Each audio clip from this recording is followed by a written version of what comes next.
Atubashimira uburyo mukurikira amakuru y'ibiganiro tubagezeho gatanu kuri gatanu nimudukurikira muri hirya no hino hatandukanye tubahaye ikaze mu makuru yacu kandi twizere ko mumeze neza wowe udukurikiye rero aho uherereye hirya no hino hatandukanye haba mu karere k'ibiyaga bigari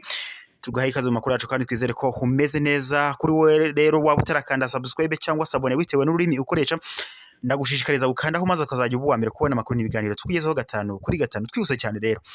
reka tunyarukire muri Repubulika Iharanira Demokarasi ya Kongo abariho duhera amakuru yacu muri Kongo imirwanire irakomeje hagati ya M23 ndetse n'igisirikare cya Kongo FARDC n'abafatanyabikorwa bacu harimo ingabo z'u Burundi ingabo za MONUSCO ingabo za SADC imitwe ihurije mu cyo yise Wazalendo ndetse n'umutwe wa FDLR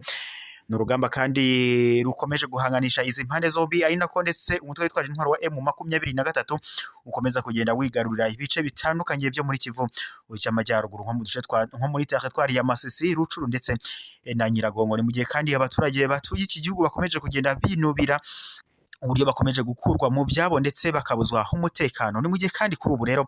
ingabo za MONUSCO zari ziri mu butumwa bw'amahoro muri Repubulika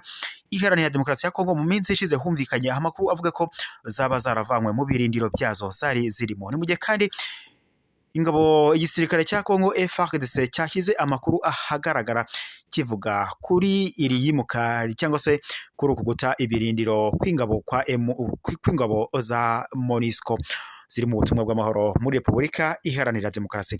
ya Kongo nk'uko rero amakuru dukura muri iki gihugu akomeza kugenda abitangaza cyangwa se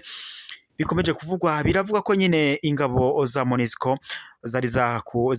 byavugwaga ko zavuye mu birindiro zarindaga zari zarakizwemo nyine hano muri Repubulika Iharanira Demokarasi ya Kongo kuri ubu rero igisirikare cya Kongo FARDC biravuga ko cyasobanuye indi mpamvu nyamukuru yatumye MONUSCO ikura ingabo mu nkengero z'umujyi wa Sake nk'uko amakuru dukura muri iki gihugu ari kugenda abitangaza nk'uko rero biri gutangazwa biravuga ko igisirikare cya Repubulika Iharanira Demokarasi ya Kongo FARDC cyagaragaje ko hari impamvu ingabo ziri mu butumwa bw'amahoro bw'umuryango w'abibumbye MONUSCO zavuye mu nkengero z'umujyi wa Sake ari kugira ngo ariko doko nyina kugira ngo iki gisirikare cya Kongo FARDC kibone ubwisanzure bwo kurwana n'umutwe witwaje intwaro wa M23 nk'uko rero biri kuvugwa biravuga ko ibiro ntaramakuru by'abafaransa AFP biherutse gutangaza ko byabonye inyandiko y'ibwiriza rya MONUSCO risaba izi ngabo kuva mu nkengero z'uyu mujyi bitewe n'uko M23 ngo ishobora kugaba ibitero bigamije kuwufata ndetse no gufunga umuhanda uhuza uyu mujyi wa Sake ndetse na Goma nk'uko rero amakuru dukura muri Kongo rubundi akomeza kugenda abisobanura byasobanuye ko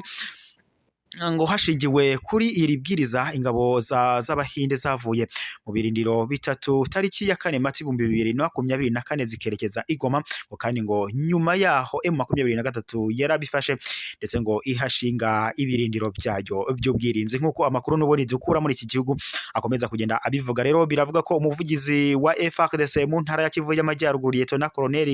Colonel Guillaume Njiko Kayiko kuri uyu wa 9 Mata 2024 yavuze ko amakuru yatangajwe na AFC ari ibinyoma yagize ati biratandukanye cyane n'ibinyoma byakwirakwiye kuri MONUSCO yuko yasigiye M23 ibirindiro mu nkengero za Sake mukwiye kumenya ko FARDC ishaka gukora ibikorwa byayo mu bwisanzure byabaye ngombwa ko MONUSCO ibivamo kugira ngo tubone ubwisanzure tariki ya 29 Werurwe mwaka wa 2024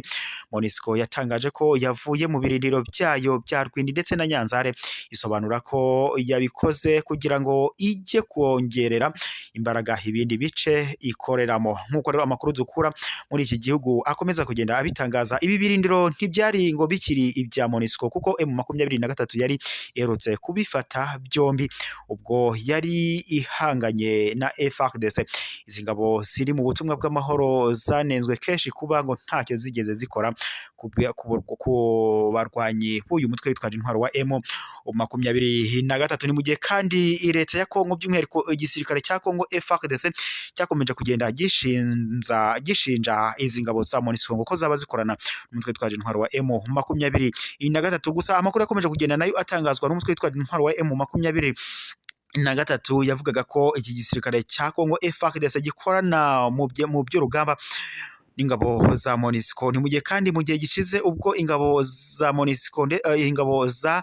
FARDC ndetse n'umutwe witwaje intwaro wa FDLR byahanganaga n'umutwe witwaje intwaro wa M23, hari amakuru yasohowe cyangwa se yatangajwe n'umutwe witwaje intwaro wa M23 ko igisirikare cya Kongo FARDC cyaba gikorana n'umutwe witwaje intwaro wa M23 ndetse na MONUSCO. Ni mu gihe kandi umutwe witwaje intwaro wa M23 wavugaga ko ubwo bahanganaga ingabo za MONUSCO zohereje kajugujugu ya gisirikare gikaza gutwara